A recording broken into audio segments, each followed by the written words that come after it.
প্রত্যেকটা শ্লোকই যেন সৎ চিত আনন্দময় সত্তা দ্বারা তৈরি হয়েছে। তাই মহাজনগণের নির্দেশে আমার কাছে আমার মহাজনগণ এই হরিবাসরের মাঝখানে এসে তাদের কথা না বললে চরমতম অপরাধ বোধে দুষ্ট হতে হয়। এই গ্রামের বুকে যারা আমার প্রবীণ মানুষ ছিলেন, যারা এক এক করে দেহ ছেড়ে সূক্ষ্ম দেহ ধারণ করে এই ভূলোক ছেড়ে দুলোকের পথে পরম ধামে গমন করেছেন, তিনি আমার পূজ্যপাদ, আমার গুরুদেব স্বর্গীয় সেই বৈকুণ্ঠ নিবাসী ঈশ্বর ধ্রুবপদ মণ্ডল মহাশয়। জীবনের শেষ দিকে যার সান্নিধ্য পেয়েছিলাম শ্রদ্ধেয় স্বর্গীয় নারায়ণচন্দ্র মণ্ডল তথা বিমলচন্দ্র পাল মহাশয়, তাদের অনুকম্পায় হয়তোবা তাদের জ্ঞান ভাণ্ডারের কিঞ্চিত কিঞ্চিত কণার কণা একটু একটু করে লাভ করে আজ আপনাদের মতন ভক্তদের সামনে এসে দাঁড়িয়েছি। এছাড়াও যারা অতি প্রাচীন অতি প্রাজ্ঞ, যারা আমাদের সকলকে ছেড়ে চলে গেছেন, শাস্ত্র বলছেন অশ্বত্থামা, বলি, ব্যাস, হনুমন্ত, বিভীষণ, কৃপ, পরশুরামশ্চ সপ্ত চিরজীবিন। যারা পৃথিবীতে এই সাতজন অমর হয়ে আছেন, অশ্বত্থামা, বলি, ব্যাসদেব, হনুমান, বিভীষণ, কৃপাচার্য এবং পরশুরাম। যে জায়গায় হরি কথা হয়, যে জায়গায় ভাগবত অনুশীলন হয়, তারা সূক্ষ্ম দেহ ধরে সেই জায়গাতে এসে উপস্থিত হন। হয়তো আমাদের দেখার মতো জ্ঞান নয়ন নাই। শুধু তাই নয়, পিতা পুরুষগণ, গ্রামস্থ সকল আত্মাগণ, বৈদেহী আত্মাগণ, তারা সকলেই এসে ঠিক সেই জায়গায় উপস্থিত হন। আমরা আমাদের চর্মচক্ষুতে দেখছি 25 জন কি 30 জন ভক্ত নরনারী আজ এই হরিবাসর প্রাঙ্গণে উপস্থিত হয়েছেন, কিন্তু সূক্ষ্ম সূক্ষ্ম দেহ ধারণ করে অনন্ত অনন্ত মুনি ঋষিগণ সহ সপ্ত চিরজীবী সহ যতজন এখানে উপস্থিত হয়েছেন, তাদের সকলের আশীর্বাদ পাওয়া এবং আমার গৌর হরির কৃপা তাদের সকলকে দেওয়ার উদ্দেশ্যে ভক্তমণ্ডলীর কাছে কৃতাঞ্জলি পুজো প্রার্থনা করব।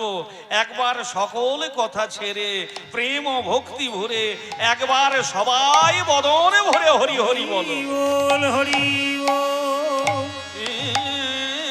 যে মধুর হরি ধ্বনি আধারের মণি মধ্যদিন মণি যিনি সমুজ্জ্বল।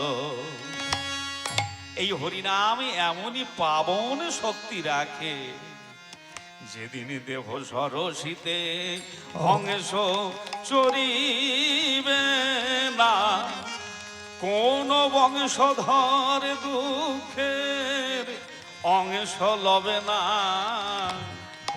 সেদিনে কংস ধ্বংসকারী করুণাংশ বিনা, ত্রিতাবে দংশন যাতনা হবে না শীতল। শুধু আমার নিতাই গৌর কৃপা বিপাসু ভক্তমণ্ডলী, তাই এই হরিবাসরে এসে সকলেই শ্রবণের সাথে সাথে ভক্তির যে 9টা পথ, শ্রবণং কীর্তনং বিষ্ণু শরণং পাদ সেবনম অর্চনম বন্দনম দাস্যম সক্ষম আত্মনিবেদনম, শ্রবণ করতে করতে আমি আপনাদের সকলের চরণে ভুলুণ্ঠিত নত মস্তকে কৃতাঞ্জলি পুটে নিবেদন করে বলবো, শুধু ভাগবত পাঠে নয়, হরিলীলা স্মরণের মাঝে যেন শ্রবণের সাথে সাথে এ মন থেকে এই রসনার অগ্রভাগ আপনি আন্দোলিত হয়ে যেন শ্রী হরির নাম কীর্তন করে নিতাই গৌর প্রেমানন্দে হরি হরি হরি বল।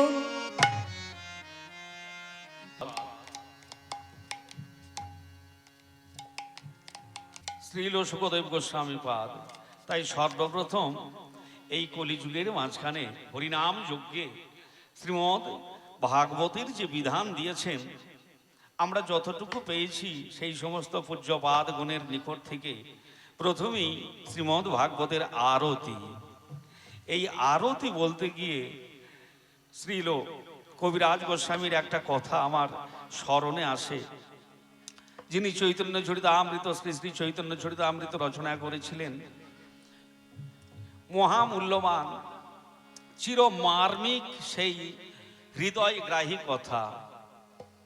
আরতি তার দ্বারাই সম্ভব যার রতি অর্থাৎ শুদ্ধ চিত্ত, যার রতিটা প্রকৃতপক্ষে স্থির হয়েছে, যিনি আনন্দের সঙ্গে প্রেম ভক্তি সহযোগে আরতি করতে পারেন। তাহলে রতিটা স্থির করা যাবে কিভাবে? দুর্লভ বিষয় ত্যাগ দুর্লভ তত্ত্ব দর্শনম দুর্লভ প্রেম ও ভক্তি লাভ সদ গুরু করুণা বিনা। সেই গুরুর কৃপা ছাড়া কিন্তু মন বুদ্ধি চিত্ত আর অহং তত্ত্ব শুদ্ধ রতি স্বরূপে নির্মল করা যায় না। তাই সর্বপ্রথম আমার পূজ্যপাদ বৈষ্ণবগণ, পূজ্যপাদ ভক্তমণ্ডলীগণ, আমার অতি পূজনীয়া মাতৃমণ্ডলীগণের কাছে আমার এইটুকুই অঞ্জলি। প্রেম ভক্তি ডালা আমি এনেছি সাজায়ে, অঞ্জলি দেব চরণে। প্রেম ভক্তি ডালা এনেছি সাজায়ে, অঞ্জলি দেব চরণে। প্রেম ভক্তি ডালা এনেছি সাজায়ে, অঞ্জলি দেব চরণে। কোথায় আছো গুরু মম কল্পতরু? কোথায় আছো গুরু মম কল্পতরু? কোথায় আছো গুরু মম কল্পতরু? কোথায় আছো গুরু মম কল্পতরু? ফিরায়ে দিও না অথমে। প্রেম ভক্তি ডালা এনেছি সাজায়ে, অঞ্জলি দেব চরণে। প্রেম ভক্তি ডালা এনেছি সাজায়ে, অঞ্জলি দেব চরণে। যাদের কাছে সামান্যতম জ্ঞান পাওয়া যায় তিনিই যেন আচার্য সম। এখানে সকলেই যেন আমার আচার্যের নেই। সেই আচার্যদের চরণে আমার এইটুকুই প্রার্থনা, হে গুরুদেব, তুমি আলোর দিশারি ইষ্ট ভগবান, তব কৃপা বলে গাহি প্রভুর জয় গান। আলোর দিশারি কৃষ্ণ ভগবান, কৃপণ যে তুমি ভগবান। আলোর দিশারি, শাস্ত্র বলছেন গুকারস্য অন্ধকারস্তেজ রুকারস্তেজ উচ্চতে অজ্ঞানে ধ্বংসকং ব্রহ্ম গুরুরেব ন সংশয়। আমাদের অজ্ঞান অন্ধকার থেকে যিনি আলোর পথে নিয়ে যান তিনিই তো গুরুদেব। তাই আমার এই মূঢ় মন বিভ্রান্ত চিত্ত সেই গুরুদেবের চরণে নিবেদন করে বলে, আলোর দিশারি ইষ্ট ভগবান, তব কৃপা বলে গায় প্রভুর জয় গান। আলোর দিশারি ইষ্ট ভগবান, কৃপা বলে গাহি প্রভুর জয় গান। উড়াইতে পারি তব বিজয়কে তব বিজয়কে যেন উড়াইতে পারি তব বিজয়কে উড়াইতে পারি তব বিজয়কে ধ্রুব জ্যোতি সম ভুবনে। প্রেম ভক্তি ডালা এনেছি সজাই অঞ্জলি দেব চরণে প্রেম ভক্তি ডালা এনেছি সাজাই অঞ্জলি দেব চরণে। এই গুরুদেব যিনি শ্রীপাদ শঙ্করাচার্য সুখদেবের পরে পরে এসে যিনি আমার সিদ্ধান্ত দিলেন, এই গুরুদেব প্রত্যেক জীবের অন্তরেই বিরাজমান। স্তরে ভব পারবারে লক্ষ্য গমনে বিহল জীবান ভবতী নিয়ামক অভোগদায়ক তং প্রণমামি চ শ্রী গুরুদেব। হয়তো দেখা যায় স্থূল দেহে গুরুদেব হয়তো নেই, সূক্ষ্ম দেহে বিরাজ করেন। তাই তো বৈষ্ণবগণ বলেছেন, গুরুকে মনুষ্য জ্ঞান কভু না করিবে। গুরু তো মানুষ নয়, তিনি তো ভক্তের কাছে শিষ্যের কাছে চিন্ময় সৎ চিত আনন্দময় বিগ্রহের ন্যায় বিগ্রহ। সেই গুরুদেব কেমন? উজ্জ্বল ভাস কর শ্রী গুরুদেব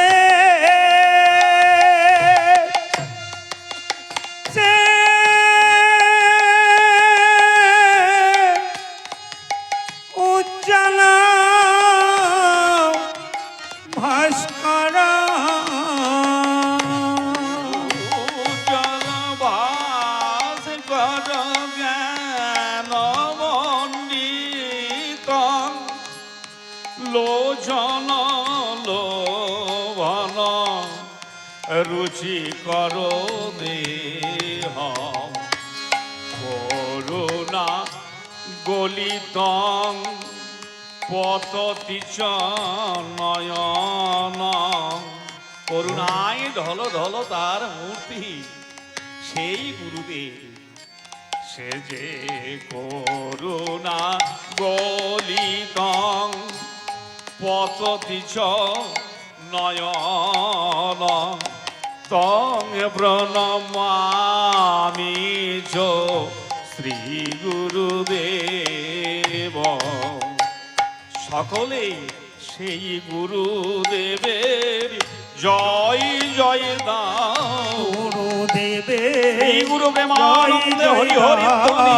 গুরুদেব জয় জয় দাও। পরম করুণ প্রেম কল্প করো। গুরুদেবের জয় জয় দাও। পরম করুণ প্রেম কল্প করো। এই গুরুদেবের জয় দাও। যিনি এই বিশ্ব ব্রহ্মাণ্ডে আলোর দিশারি। হয়তো বা কখনো কখনো আমাদের ভ্রান্ত যুক্ত মন ভেবে ওঠে গুরুদেব দেহ রেখেছেন, তাই মূঢ় মন বলে ওঠে স্থূল দেহে তুমি কহ না তো কথা। গুরুদেব গুরুদেব স্থূল দেহে তুমি কহ না তো কথা। তাই ভাসি চোখের জলে মনে পাই ব্যথা। স্থূল দেশে তুমি কহ না তো কোথাও হাসি তাই জলে স্থূল দেহে তুমি কহ না তো কথা। আমি ভাসি চোখের জলে মনে পাই ব্যথা। এবারে সূক্ষ্ম রূপে এসে আপনারা ভালোবেসেছেন, তাই এই ব্যাস আসনে বসার অধিকার আপনারা দিয়েছেন। এই ব্যাস আসনে ভাগবত পাঠকের আসনকে বলা হয় ব্যাস আসন। এই ব্যাস আসনে বসার যোগ্যতা কি আমার আছে?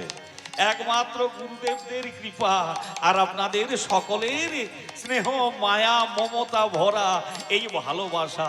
তাই আজ ব্যাস আসনে বসে প্রার্থনা করি সেই গুরুদেবের কাছে, হে গুরুদেব, সূক্ষ্ম রূপে এসে দেখা দাও দেবাশিসে, সূক্ষ্ম রূপে এসে দেখা দাও দেবাশিসে, সূক্ষ্ম রূপে এসে আশিস দিও দেবাশিসে, সূক্ষ্ম রূপে এসে আশিস দিও দেবাশিসে, রাজয় অন্তরে অতি গোপনে, প্রেম ভক্তি টানা এনেছি সাজায়ে অঞ্জলি দেব চরণে, দেব ভক্তি টানা এনেছি সাজায়ে অঞ্জলি দেব চরণে। জয় গুরুদেব। গুরুদেবের অপার মহিমায় শাস্ত্র তো বলছেন শ্রীমদ্ ভাগবত পাঠের আগে আরতি কর্তব্য, কিন্তু নিজেকে বড় দিন, বড় হীন, বড় নরকের কীট সম মনে হয়। ভক্তমণ্ডলী, সর্বোপরি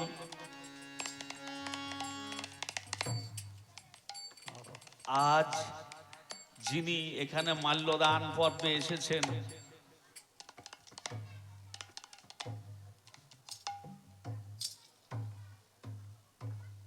দুগ্ধপোষ্য শিশু সম যেন এনাদের সকলেরই স্নেহ ছায়ায় একদিন বড় হয়েছিলাম। শ্রীমদ্ ভাগবতের আরতি করার অধিকার কি আমার আছে গো? শাস্ত্র বলছেন এই আরতি তিনিই করতে পারেন যিনি কৃষ্ণ তত্ত্ববেত্তা। ককারে কমলাপতি, রিকারে রাম, সকারে শ্বেত দ্বীপবাসী, বিষ্ণু গুণধাম, নকারে ঋষি, তিনি নরনারায়ণ, তিনি কৃষি ভূবাচক শব্দ নশ্চ নিবৃত্তি বাচক, তিনি হলেন দাপর যুগে কৃষ্ণস্তু ভগবান স্বয়ং। এসেছেন যুগে যুগে 24 জন অবতার, কিন্তু স্বয়ং শ্রীকৃষ্ণ যেন পূর্ণ। ব্রজে কৃষ্ণ সর্ব ঐশ্বর্য প্রকাণ্ডে পূর্ণতম, পুরী দয়ে পরব্রমে পূর্ণতর পূর্ণ। সেই শ্রীকৃষ্ণের বাগময়ী রূপ যিনি অনুভব করেছেন কৃষ্ণ তত্ত্ববেত্তা, তিনি একমাত্র ভাগবত পাঠের অধিকারী বা শ্রীমদ্ ভাগবতের আরতি করার অধিকারী। ভক্তমণ্ডলী, তথাপি তাহলে আপনারা বলবেন, বাবা তুমি তাহলে এলে কেন? এসেছি এইটুকুই কারণে, কি অতি প্রাচীন কালে রোম হর্ষণের পুত্র সুত, তিনিও ছিলেন শূদ্র জাতীয়। আমরাও জন্মসূত্রে মর্দিকি গ্রামবাসী যেন সকলেই, আমাদের ব্রাহ্মণ বর্জিত গ্রাম, তথাকথিত ব্রাহ্মণ বর্জিত গ্রাম, আমরা সকলেই যেন সেই শূদ্র গোত্রীয় শাস্ত্র অনুমোদিত ভাবে। তথাপি এই শূদ্রদের কি হরিনামে, কৃষ্ণ নামে, শ্রীমদ্ ভাগবত পাঠে, শ্রীমদ্ ভগবত গীতা পাঠে কি অধিকার নেই? আছে। এ জায়গাতেও শাস্ত্র অধিকার দিয়েছেন। যদি কেউ শ্রী গুরুদেবের নিকট থেকে নির্দেশ পান, সর্বোপরি সেই রোমহর্ষণের পুত্র সুত, যিনি শূদ্র হয়েও মুনি ঋষিগণকে যিনি 18 পুরাণ বর্ণনা করিয়ে শ্রবণ করেছিলেন, আর মুনি ঋষিগণ তখনই বলেছিলেন, যেই কৃষ্ণ তত্ত্ববেত্তা যে জায়গায় জন্ম হোক না কেন, কৃষ্ণকে যে মনে প্রাণে অনুধ্যান করতে পারে, কৃষ্ণ কথা বলতে বলতে যার নয়নে হতে অবিরত দরবিগলিত ধারা ঝরে পড়ে, জগতের সমস্ত প্রাণী সকলকে যিনি কৃষ্ণ ভাবে ভাবিত হতে পারেন, কারোর মাঝখানে তার মনের কোনো কুটিলতা জটিলতা দেশ থাকবে না। সরল অন্তঃকরণে সকল প্রাণী, এমনকি স্থাবর জঙ্গম কীট পতঙ্গের মাঝখানে যিনি কৃষ্ণ অনুভব করতে পারেন, তিনি শ্রীমদ্ ভাগবত অর্থাৎ ভগবান শ্রীকৃষ্ণের বাগময়ী মূর্তির আরতি করতে পারেন। আর সেই শ্রীমদ্ ভাগবতের বাগময়ী মূর্তির আরতির বিধান সুখদেব গোস্বামী তিনি করেছিলেন। রাজা পরীক্ষিত যখন প্রায় উপবেশনে বসেছেন, প্রথমেই আরতি করেছেন।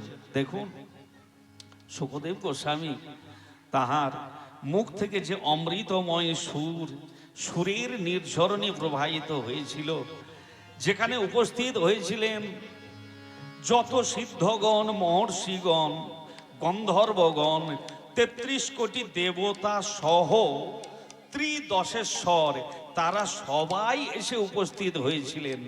আশা করি যেখানে ভগবত গীতা, শ্রীমদ্ ভাগবত পাঠ হয়, সেখানেও সূক্ষ্ম দেহে তারা এসে অবস্থান করবেন। কিন্তু আমার মতন মূঢ়জন আরতি করতে গিয়ে বলে, আরতি অতি পাবন পুরাণ কি, ধর্ম ভক্তি বিজ্ঞান আকর কি, আরতি অতি পাবন পুরাণ কি, ধর্ম ভক্তি বিজ্ঞান আকর কি, মহাপুরাণ ভাগবত নিরমল, সুকমুখ বিগলিত নিগম কল্প ফল, পরমানন্দ সুধারস ময় কল, লীলারতি রস রস নিধান ঘি, আরতি অতি পাবন পুরাণ কি। সেই কলিমল মথনি ত্রিতাপ নিবারিণী, কলিমল মথনি ত্রিতাপ নিবারিণী, জন্ম মৃত্যুময় ভব ভয় হারিণী, জন্ম হরি হরি ধ্বনি উলুধ্বনি ভব ভয় হারিণী, সেবত সতত সকল সুখ কারিণী, সেবত সতত সকল সুখ তারিণী, সুমহাংসধি হরিচরিত গান কি, আরতি অতি পাবন পুরাণ কি, আরতি অতি পাবন পুরাতি,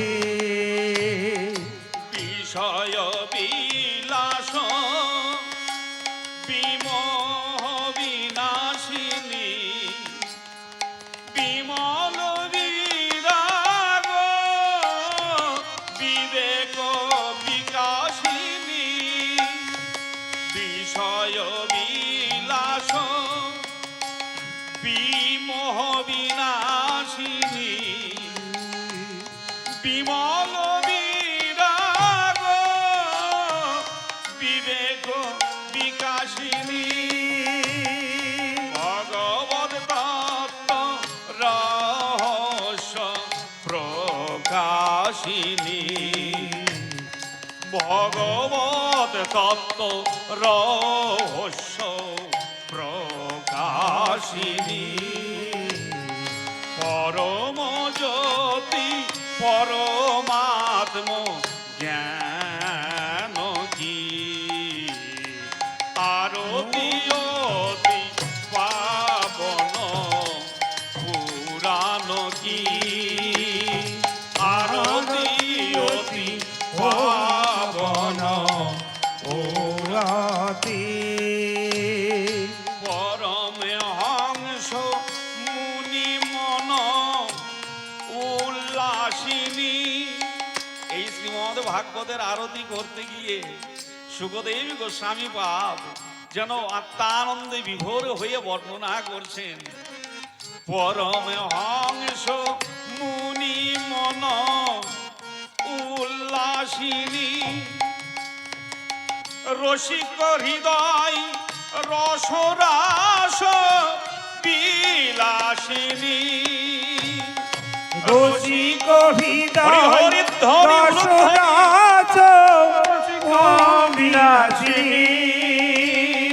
পরমহংস মুনি মন উল্লাসিনী, রসিক হৃদয় রসরাস বিলাসিনী। রসিক হৃদয় রসরাস মন উল্লাসিনী। মুক্তি মুক্তি রতি প্রেম, প্রত্যেকটা কথাই যেন অমৃতময়, প্রত্যেকটা কথারই যেন ভাবার্থ এই 18,000 শ্লোকের মাঝখানে নিবদ্ধ আছে। ভুক্তি মুক্তি রতি প্রেম সুখ দায়িনী। এখানে ভুক্তি সমস্ত ভক্তির আকর যেটা, খনি যেটা, সেটাকেই সুখদেব গোস্বামী যেন বলছেন ভুক্তি মুক্তি রতি প্রেম সুখদায়িনী। কথায় কিঞ্চন প্রিয় সুজানকী, আরতি অতি পাবন পুরাণ কি। আরতি রতি পুরাণ ও অতি। ধর্ম ভক্তি বিজ্ঞান আকর কি? আকর শব্দের অর্থ হচ্ছে খনি। এই কলিযুগের মাঝখানে যে খনিতে ডুব দিলে ধর্ম পাওয়া যাবে, ভক্তি পাওয়া যাবে এবং বিজ্ঞানও পাওয়া যাবে। বিজ্ঞান বলতে কি শুধু জড় জগতের উন্নতির জ্ঞান বিজ্ঞান না। শ্রীমদ্ ভগবত গীতায় অর্জুনকে রাজবিদ্যা রাজগুহ যোগের মাঝখানে ভগবান যেটা বলেছিলেন, বিজ্ঞান হচ্ছে সেই বস্তু অতীন্দ্রিয় জগতের মাঝে গিয়েও ইন্দ্রিয় সকল, খুব কথাটা মার্মিক কথা বাবা, বুঝতে হবে। অতীন্দ্রিয় জগতের মাঝে গিয়েও ইন্দ্রিয় সকল সমস্ত জ্ঞান বুদ্ধি বিদ্যা চিত্ত মন অহংকার সমস্ত কিছু যখন ঈশ্বর চরণে নিবেদিত করে দেয়, সেই জ্ঞানটাই হচ্ছে বিশেষ জ্ঞান বা সেইটাই হচ্ছে বিজ্ঞান। আর সেই বিজ্ঞানের দর্শন লাভ একমাত্র শ্রীমদ্ ভাগবতেই হয়। অমল পুরাণ বিমলানন্দে সমস্ত শুধুই গৌর প্রিয় ভক্তমণ্ডলী ভজনানন্দের মাঝখানে উপবিষ্ট থেকে নিজের জীবাত্মার মাঝে আত্মা রামকে অনুভব করত, মন মুখ এক করে সবাই আমরা যেন বলতে পারি সামনের যে বিরাট হরি রসবাদরে আমরা নিমজ্জিত হব। সেই রসবাদরের মাঝখানে প্রত্যেক জীবাত্মার মাঝখানেই আমরা পরমাত্মার ক্ষুদ্র অংশ হলেও প্রত্যেক জীবাত্মার মাঝখানে আমরা এই শ্রীমদ্ ভাগবত আরতির পরে পরেই প্রার্থনা করব, হে দয়াময়, হে গৌর কিশোর, হে অদ্বৈতের আনানিধি, তুমি আমাদের সকলে হৃদি পদ্ম মাঝে বিরাজ করো। তুমি ঘন শ্যাম কৃপা সিন্ধু দীনবন্ধু, তোমারি যে নাম হৃদি পদ্মে জয় জয় রাধা শ্যাম কি বিরাজ করো ওহে ঘন সিন্ধু দীনবন্ধু তোমারি যে নাম হৃদি পদ্মে বিরাজ করো ওহে ভরসা কৃপা সিন্ধু দীনবন্ধু তোমারি তো নাম কৃপা সিন্ধু দীনবন্ধু তোমারি তো নাম। দয়াময় তুমি যে বড় মমতাময়, তুমি যে রসময়। শ্রীমদ্ ভাগবতী তাই বলেছেন, আপনারা লীলা স্মরণে সবাই শ্রবণ করবেন। তিনি হচ্ছেন রস বৈষ হে ব্যাং লব্ধানন্দী ভবতী পূর্ণ ব্রহ্ম তিনি হচ্ছেন রস স্বরূপ।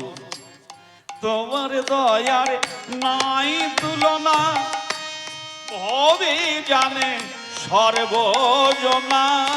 তোমার দয়ার নাই তুলনা, হবে জানে সর্বজনা।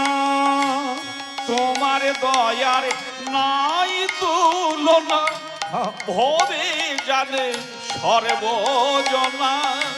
তোমার দয়ার নাই তুলনা, হবে জানে সর্বজনা।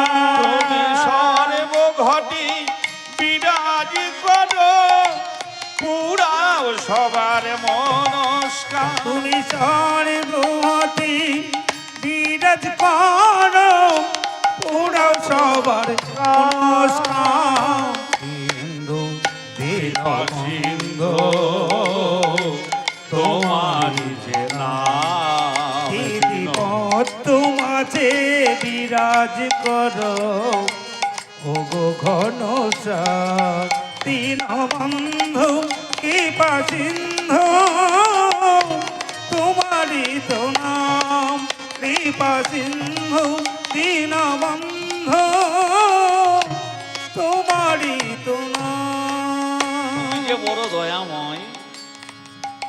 যতে ফলং নাস্তি তপসা ন যোগে ন সমাধিনা, তত ফলং লভতে সম্যক কলৌকে সব কীর্তনাৎ। এ কথা বলছেন কে? অর্থাৎ হৃদয়ের মাঝখানে দেবর্ষি নারদ, যিনি সদা সর্বদা বিনা যন্ত্রে রাধা নাম কৃষ্ণ নাম নারায়ণের নাম জপ করতেন, তিনি আমাদের মতন এই কলিহত জীবের দশা দর্শন করে পূর্বেই, অনেক পূর্বে এই শ্রীমদ্ ভাগবতের যে কথাটা, এই কথাটা তিনি পেয়েছিলেন ব্রহ্মার নিকট থেকে। আর ব্রহ্মা পেয়েছিলেন স্বয়ং ভগবান নিত্য নিরঞ্জনের নিকট থেকে।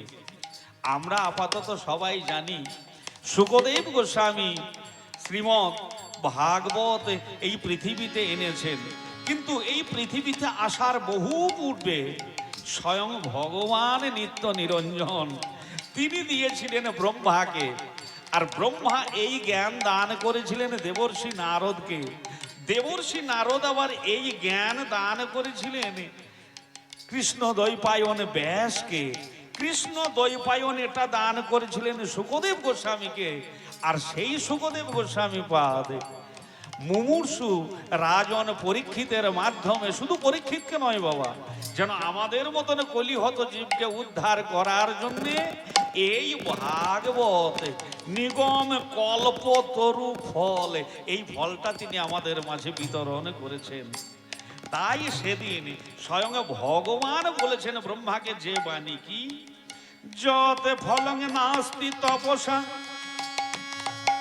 ন যোগে ন সমাধিনা, ততে ফলং লভতে সম্যক কলৌকে সব কীর্তনা। ব্রহ্মা, হে চতুরানন, আগামী কলি যুগে যোগ সাধন তপস্যা বা সমাধি দ্বারা সে ফল লাভ করা যায় না। কলিযুগে সেই ফল অতি উত্তম রূপে কেবলমাত্র আমি অর্থাৎ নিরঞ্জন অর্থাৎ আমি সেই শ্রীহরি, শ্রীহরির নাম কীর্তনের দ্বারাই সেটা পাওয়া সম্ভব। আর আমি কলিযুগে এই নাম কীর্তনের দ্বারাই প্রেম ও ভক্তি রস নিজে গিয়ে বিতরণ করব। শ্রী গুরু প্রেমানন্দে হরি হরি ধ্বনি। হরি বল, হরি বল, হরি বল। কত বার্মিক কথা বলুন তো।